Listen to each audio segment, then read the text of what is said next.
तो दोस्तों credit access ग्रामीण ने अपनी क्वार्टर वन के नंबर को डिस्क्लोज कर दिया है। तो चलिए देखते हैं क्या है क्वार्टर वन के नंबर्स के अंदर डाटा क्रोज में दिया गया है। तो देखिए पिछले क्वार्टर में कंपनी 1406 करोड़ का रेवेन्यू जनरेट किया था ऑपरेशन के थ्रू, पिछले साल 1512 करोड़ के आसपास, जबकि अभी देखें तो 1462 करोड़ आपको जाता हुआ देखने को मिला। तो साल से साल देखें तो साल से साल कंपनी का जो रेवेन्यू है वो आपको कम होता हुआ देखने को मिला। लगभग बोल सकते हैं 3% के आसपास की गिरावट आपको देखने को मिली है।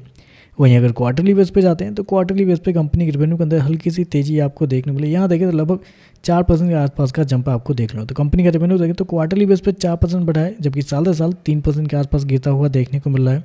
चलिए कंपनी के इंटरेस्ट इनकम देखते हैं वो क्या हुआ है इस क्वार्टर में। तो देखिए पिछले क्वार्टर में 1354 करोड़ जनरेट किए थे, पिछले साल 1437 करोड़, अभी देखो तो 1388 करोड़ आपको देखने को मिला। तो इंटरेस्ट इनकम देखें तो आपको साल से साल गिरता हुआ देखने को मिला, जबकि क्वार्टरली बेस पे हल्का सा बढ़ता हुआ देखने को मिला है।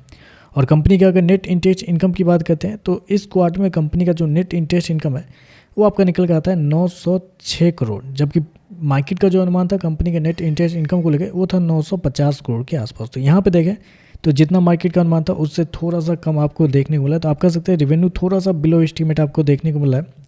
चलिए कंपनी खर्चे क्या है वो देखते हैं। तो देखिए पिछले क्वार्टर में 1356 करोड़ खर्च किए थे, पिछले साल 977 करोड़, अभी देखें तो 1382 करोड़ आपको देखने को मिला। तो खर्चे देखें तो खर्चे बहुत ही ज़्यादा आपको देखने को मिला है। जो बेसिकली जिस बात कर रहा था वही आपको देखने मिला, क्योंकि पिछले क्वार्टर से पहले जो कंपनी के कुछ खबरें आई थी, नेगेटिव खबरें आई थी, उसके बाद से लग रहा था कि कंपनी के खर्चे ज़्यादा हो सकते हैं, वही देखने को मिला। इस क्वार्टर में खर्चे देखिए गजब का बढ़ता हुआ देखने मिला, मतलब आप कह सकते हैं 40 से 42% आपको बढ़ता हुआ देखने मिला है कंपनी के खर्चे।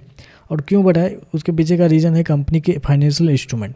यहाँ पर देखें तो कंपनी ने 571 करोड़ मतलब खर्च किए यहाँ पे, जबकि पिछले साल 174 करोड़, अब पिछले क्वार्टर में 582 करोड़ के आसपास। तो फाइनेंशियल इंस्ट्रूमेंट के नाम पे देखें तो कंपनी के खर्चे साल से साल बहुत ज़्यादा आपको देखने को मिल रहा है। चलिए कंपनी का प्रॉफिट क्या है वो देखते हैं। तो देखिए पिछले क्वार्टर में 47 करोड़ का प्रॉफिट था, पिछले साल 397 करोड़, अभी देखें तो गिर के 60 करोड़ आपको देखने को मिल रहा है। तो कंपनी के प्रॉफिट के अंदर देखें तो एक बड़ी गिरावट आपको देखने मिले, 85% के आसपास की गिरावट है कंपनी के प्रॉफिट के अंदर। जबकि क्वार्टरली बेस पे जाते हैं तो क्वार्टरली बेस पे कंपनी का प्रॉफिट आपको बढ़ता हुआ देखने मिला। हालांकि ये जो गिरावट है आप कह सकते हैं कि पहले ही इससे पिछले वाले क्वार्टर में ही पता चल गया था कि कंपनी के जो आप नंबर्स है अगले 3-4 क्वार्टर तक कमज़ोर आएंगे, क्योंकि एक्सपेंस ज़्यादा होते रहेगा हर क्वार्टर में, ये पता था। इसकी वजह से आप कह सकते हैं कि ये कुछ सरप्राइज भी नहीं कहेंगे आप बेसिकली, क्योंकि गिरना तो था ही ऑब्वियस है कंपनी का प्रॉफिट। कंपनी शो किया 60 करोड़ के आसपास का प्रॉफिट, जबकि मार्केट का अनुमान था 72 करोड़ के आसपास। तो इस मामले में देखें तो थोड़ा सा यहाँ पर बिलो एस्टीमेट आपको देखने को मिला है। रेवेन्यू प्रॉफिट दोनों थोड़ा सा बिलो एस्टीमेट है।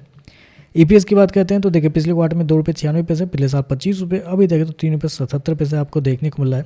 तो ओवरऑल देखें तो थोड़े से कमजोर नतीजे कहेंगे, क्योंकि प्रॉफिट के अंदर बड़ी गिरावट है, लेकिन उससे कोई मतलब नहीं है। सबसे इंपॉर्टेंट है जितना मार्केट का अनुमान है क्या वो उतना है कि नहीं है।